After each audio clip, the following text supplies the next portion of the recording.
Hey Queen, so did you ever want to be chased? Maybe your husband stopped chasing you, or you just don't really feel chased by men.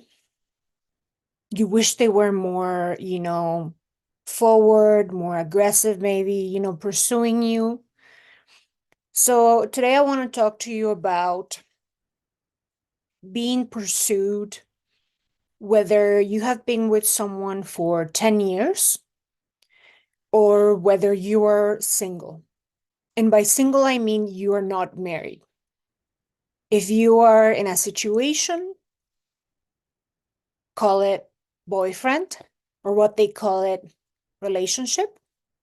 This also applies to that. So, the first thing that I want you to know is well, I speak from my personal experience, having been married for 13 years now, and also the experience of all my clients in the dating process. I also have some clients that are married that want to be pursued more, but I think the majority are single women. So I'm going to start talking about the single women first. However, there is one principle that applies to both married and single. This principle is a human nature principle, and it might be something already familiar to you, right? It's nothing new, but part of what I will sort of explain might be new for a lot of you. The principle that I'm talking about is, are you a challenge or are you the nice girl that kind of goes along with everything? When you're married, you want to be easy to be with, but that doesn't mean that you shouldn't be a challenge. And by challenge, I mean you're making this man work for whatever he gets. If he is not chasing you, he will be chasing someone else. Why? Because men, men are hunters. And if you don't know that and understand that by now, well, welcome to planet Earth and welcome to my world. So, anyway, back to the single ladies. You can do all the gimmicks in the planet and play hard to get.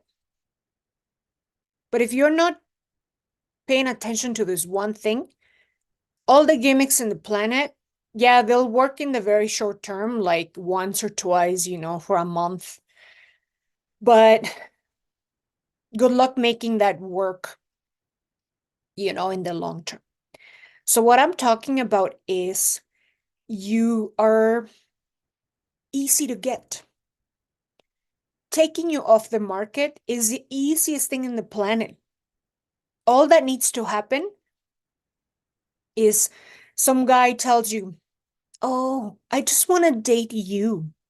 You're so special. I want you to be my girlfriend. Girlfriend, like that is so high school. Like, how old are we? Like 5? Oh, no, wait, 13. So, just like back then when you were 13 and you didn't know better, some guy telling you a couple of random nice things, they are enough to take you off the market, of the dating market. So you become exclusive with random men. You're like, well, who do I become exclusive with? Well, if you're actually someone that is actually hard to get, that is a challenge, it will take a man a real commitment, aka a ring and a marriage date for you to become exclusive with someone. So, yeah, you're becoming like guy's girlfriend. And when you do that, you are not in high demand. You're not someone he has to really work for at all.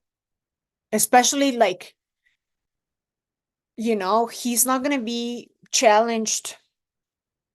He's not going to be um having that sense of urgency, or that feeling they get when it's like a lightning, when they fall for you, is when you are someone that is slipping out of their hands. You're not easily grasped, but you are in demand. And if this man doesn't actually really commit to you, and again, a commitment is not a couple of nice words, because we're not in high school anymore.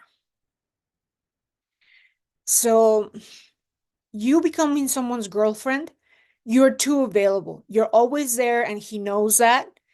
And what is there to do?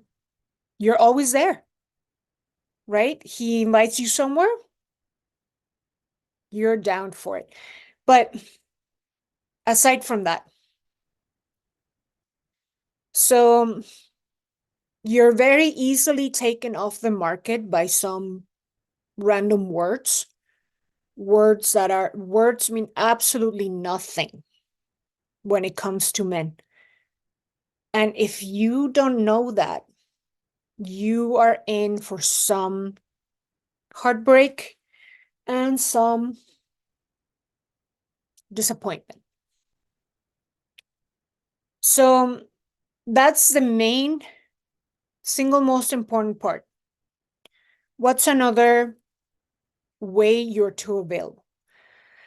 Okay, so one that is kind of silly, but really, really matters a lot is, are you texting some guy? I mean, how are you causing this guy to miss you, or, you know, want to see you more often? Men only fall for you when you are away from them, when they can miss you. So I know there's a lot of women that, I got a comment on here in the YouTube in one of the videos saying, oh, like, text is here to stay. Well, you're also here to stay single for your whole life if you are so available. So no, testing is for logistics. So what else? You know, without the first thing in place, again, you can do all the gimmicks you want in the planet. At the end of the day, you are there for this man that has not committed to you, aka your boyfriend. And and yeah, maybe you'll be lucky and you'll end up in an inertia relationship, and you know how that goes.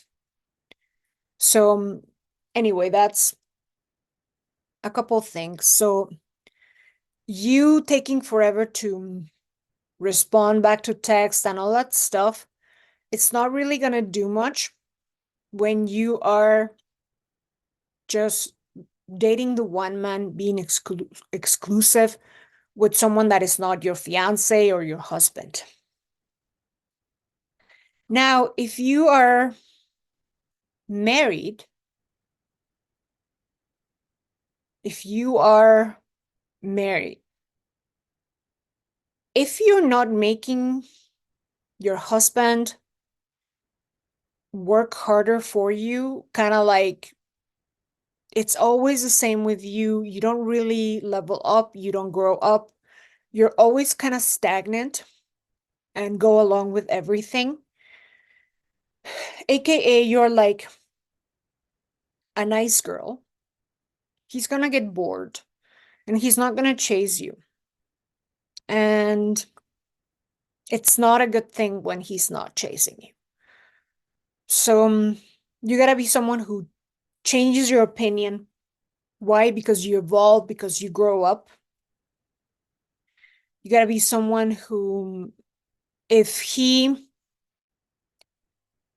if he does something that is not okay with you, you have to be able to say no. You have to be able to what's it called? Shake the, what do you call it? Shake the boat? Rock the boat. If you are afraid to rock the boat, whether it be you're single or you're married, the minute you're afraid to rock the boat, you're no longer a challenge. You're no longer a challenge and you are boring. You have to be able to challenge the status quo. You have to make this man want to be better and level up and work for you. And if a man is not constantly seeing what he can do to please you, and again, men are supposed to please women. Women are not supposed to be pleasing men. It's something else what women do, which one of them is being a challenge for them. Yeah. So these are some main things.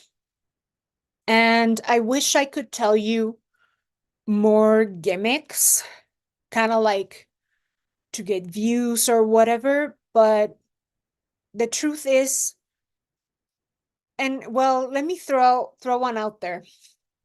Another one. This one is not a gimmick. If you're someone who believes that, okay, having a boyfriend is going to give, it's like the function to get a free pass, really and truly, it's a free pass to have sex with someone outside of you being married. If all it takes is the one guy telling you, like, oh, I like you so much, let's be exclusive. If that is all it takes to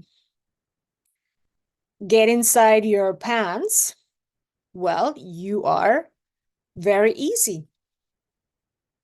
You are not hard to get. No matter how many gimmicks you play again, no matter how long you take to text back, right? So, yeah, what does it take for a man to get inside your pants? Is it an expensive dinner? Well, you're too easy, because who doesn't get that every day all the time? That's not hard. That's not difficult. Like, if you think that a guy taking you out to a nice restaurant means anything, yeah, girl, no. Like, you need to watch all my videos and stay tuned for, yeah. So, ladies, please, um, basically have standards. Don't lower your standards, because the minute you do that, you become someone that is really and truly easy to get. You're not a challenge.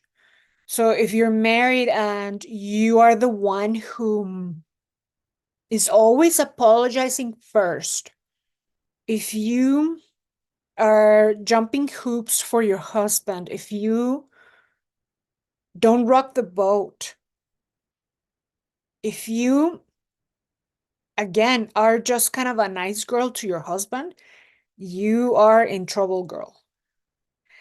It might seem to work for some time, but I don't know what's happening behind the scenes, because no man likes a tame woman. Let me just say that. Nobody likes a tame woman. So yeah, they're practical, they're convenient, but they're not someone to rave about, or they're not someone to, bring flowers to constantly, or all those things. So anyway, ladies, that's it for now. And I'll talk to you soon. Bye now.